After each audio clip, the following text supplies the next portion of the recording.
जी friends, आप देख रहे हैं यूट्यूब चैनल वॉइस ऑफ ज्ञानी और मैं सफदर खान ज्ञानी। अच्छा फ्रेंड्स, लास्ट वीडियो में मैंने डेजोल्यूशन के बारे में बात की थी। डेजोल्यूशन ऑपरेटर्स के कि आपको किस तरह परफॉर्म करना चाहिए और उसमें सैंपल किस तरह कलेक्ट करते हैं, उसकी कैलकुलेशन पे थोड़ा सा डिस्कशन हो गई थी। फिर मैंने कहा था कि डेजोल्यूशन की जब आप रिजल्ट्स कैलकुलेट करते हैं तो उसमें आप एवरेज वेट यूज़ नहीं करते। और मैंने ये कहा था कि जो आप डेजोल्यूशन परफॉर्म कर रहे हो 6 टैबलेट्स का इंडिविजुअल वेट कर लिया करें, यूनिट का एक नोट करने के लिए कि वो कितने वेट के। लेकिन मैंने कहा था कि वो वेट कैलकुलेशन में नहीं लगता जो आप कैलकुलेट करेंगे। तो ये सवाल सामने आया था कि अगर हम सैंपल का वेट नहीं लगाएंगे तो कैलकुलेशन कैसे करते हैं। तो इसका मतलब ये नहीं है कि जो आप इंडिविजुअल यूनिट का वेट ले लेंगे टैबलेट का तो वो कैलकुलेशन में नहीं लगेगा। वो नहीं लगता, डेफिनेटली नहीं लगता। अगर आपकी 250 मिलीग्राम की टैबलेट है, उसका यूनिट का वेट आ रहा है लेट सपोज 350 मिलीग्राम, तो 350 मिलीग्राम आप नहीं लगाते कभी भी। तो जब भी सैंपल की जगह पे आप डिसोल्यूशन की कैलकुलेशन में जो लगाते हैं वो लेवल क्लेम लगता है, स्ट्रेंथ लगती है, याद रखिएगा।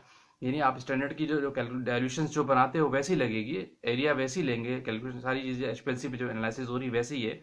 सैंपल की वेट की जगह पे आप लेबल क्लेम यूज करते हैं। फॉर एग्जांपल आपकी 250 मिलीग्राम की टेबलेट है, तो आप पूरी एक टेबलेट 900 वाटर में डालते हैं, तो उसकी जगह पे टेबलेट का वेट नहीं लगाते, टेबलेट का लेवल क्लेम लगाते हैं। ये होता है कैलकुलेशन करने का तरीका डिसोल्यूशन रिजल्ट्स का। अब अभी कंफ्यूजन है लोगों को, तो मैं आपको अभी चलता हूँ पेपर पे आपको करके दिखाता हूँ कि आपने बेसिकली डिसोल्यूशन के रिजल्ट किस तरह कैलकुलेट किए जाते हैं। तो देखते हैं टेबल पे, मैं आपको वर्किंग करके दिखाता हूँ कि आपने किस तरह रिजल्ट कैलकुलेट करना है। चलते हैं वहाँ पे। जी फ्रेंड्स, अब हम देखते हैं कि आपने फॉर एग्जांपल डिसोल्यूशन में जो रिजल्ट्स है वो कैसे कैलकुलेट है। कोई आप डिसोल्यूशन परफॉर्म करते हैं तो उसका आपने कैसे कैलकुलेशन करनी है। फॉर एग्जांपल आपके पास 250 मिलीग्राम की कोई टैबलेट है, ठीक है। इसका आपने डिसोल्यूशन रिजल्ट कैलकुलेट करना है।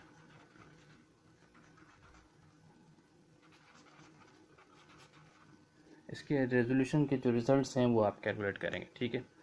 अच्छा, फॉर एग्जांपल ये डिसोल्यूशन आपका एच पे ही है, ठीक है। एच पे ही है, एच पे ही है, इसकी आपने कैलकुलेशन करनी है। इसके लिए आपको पता है एच पे आपको क्या रिक्वायर होती है। आपको एरिया ऑफ स्टैंडर्ड आपको चाहिए होता है, area of standard, area of sample, ठीक है। आपको पता है फॉर एग्जांपल सपोज ये आपके पास एरिया ऑफ स्टैंडर्ड है 10250 और सैंपल का आपके पास एरिया है 9899, ठीक है। ये सैंपल का एरिया, ठीक है। स्टैंडर्ड वेट आपके पास है, आपको स्टैंडर्ड वेट रिक्वायर्ड होता है, स्टैंडर्ड वेट आपने लिया है। स्टैंडर्ड का आपको वेट्स फॉर एग्जांपल आपने 50 मिलीग्राम लिया है, ठीक है। और स्टैंडर्ड पोटेंसी आपको पता है क्या होगी, लेट सपोज 99.5%, ये स्टैंडर्ड पोटेंसी है, ठीक है। फॉर एग्जांपल मैं सपोज करके बात कर रहा हूँ, ठीक है। अब असल चीज़ है आपको सैंपल वेट किस तरह कैलकुलेट करना होता है, सैंपल वेट कैसे लगाते हैं डिसोल्यूशन के अंदर। मैंने अब कहा था कि डिसोल्यूशन में आप सैंपल वेट इंडिविजुअल्स यूनिट का टैबलेट का वेट कर लिया करें, लेकिन वो कैलकुलेशन में यूज़ नहीं होता। सैंपल के लिए आप लगाते हैं लेबल क्लेम, ठीक है। यहाँ पे आप यूज़ करते हैं लेबल क्लेम। बेसिकली क्या यूज़ करते हैं आप, लेबल क्लेम। लेबल क्लेम के थ्रू आप कैलकुलेशन कर रहे होते हैं। अब करेंगे कैसे, ये सारी चीज़ें आपके पास हैं फॉर एग्जांपल, ठीक है। अब आपको जो पहले आपको पता है स्टैंडर्ड सैंपल की पीपीएम आप सेम करते हैं तो आपके सारे मामलात आगे जाते हैं। अच्छा, स्टैंडर्ड की पीपीएम, लेट सपोज स्टैंडर्ड की पीपीएम आपके पास है, स्टैंडर्ड की जो डाइल्यूशन है आपके पास वो है फॉर एग्जांपल आपने लिया 50 मिलीग्राम इंटू 100 में। इसकी दूसरी डाइल्यूशन भी आपने बना ली। दूसरी डाइल्यूशन क्या हुआ, लेट सपोज आपने 2 ml लेके फिर 100 ml, ये दो डाइल्यूशन बना ली। अब इसका पीपीएम कितना है ये आपने चेक करना होता है।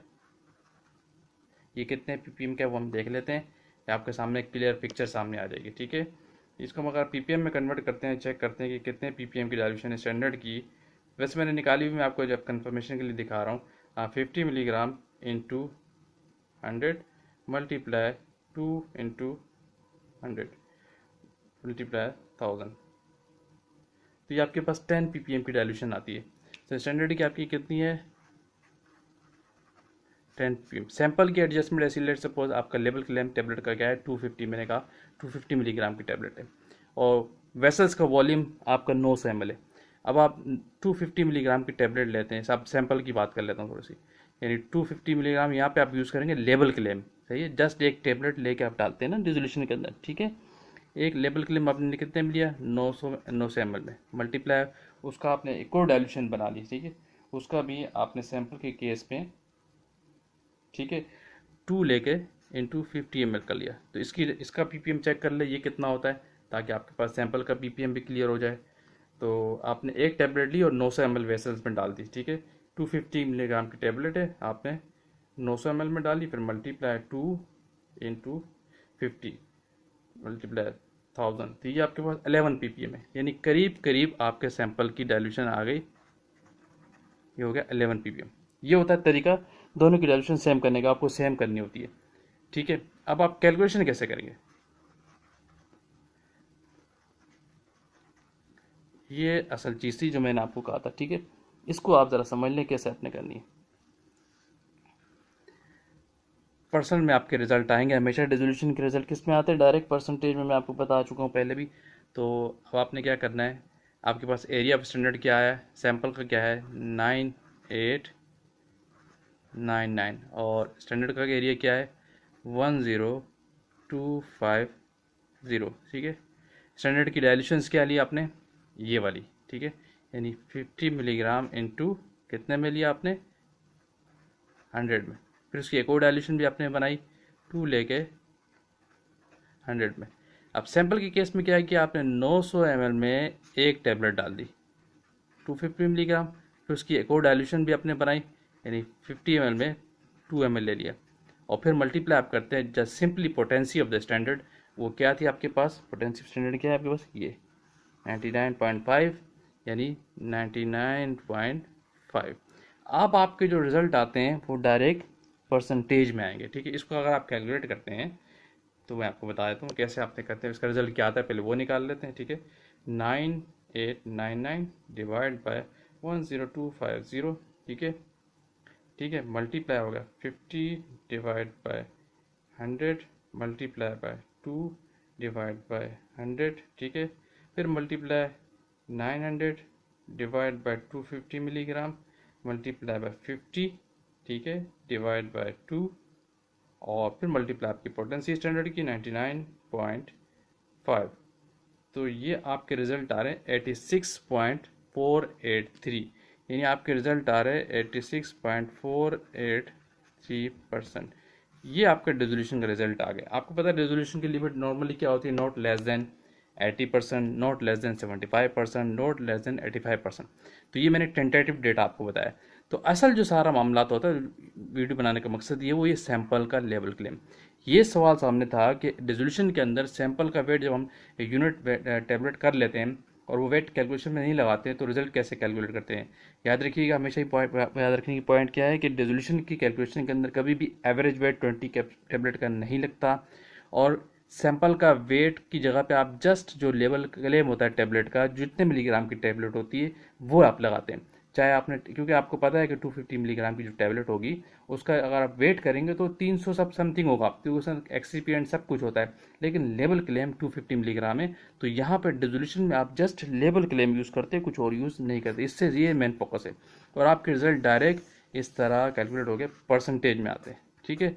इस तरीके से आप डिसोल्यूशन कैलकुलेशन करते हैं। होपफुली आपको अब ये कंसेप्ट भी क्लियर हो गया, क्योंकि कल रात एक क्वेश्चन आया था कि अगर हम सैंपल वेट यूज़ नहीं करेंगे तो कैसे लगाएंगे, कैसे कैलकुलेट करेंगे। तो डेफिनेटली सैंपल वेट की जगह पे आप लेवल क्लेम यूज़ करते हैं, वही आपका एज अ सैंपल होता है।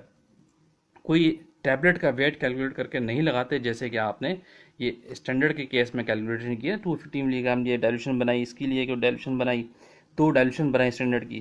तो सैंपल के केस में नहीं करते, सैंपल में आप बनाते हैं डाइल्यूशन, लेकिन आपका जो वेट लिखा जाता है वो जस्ट लेवल क्लेम लिखा जाता है, क्योंकि पूरी एक टेबलेट लेके आप उस वेसल्स के अंदर डाल देते हैं। Thank you for watching friends. Hopefully आपको अब ये कंसेप्ट क्लियर हो गया होगा कि डिसोल्यूशन के जो रिजल्ट्स कैलकुलेट करते हैं इस तरीके से किए जाते हैं।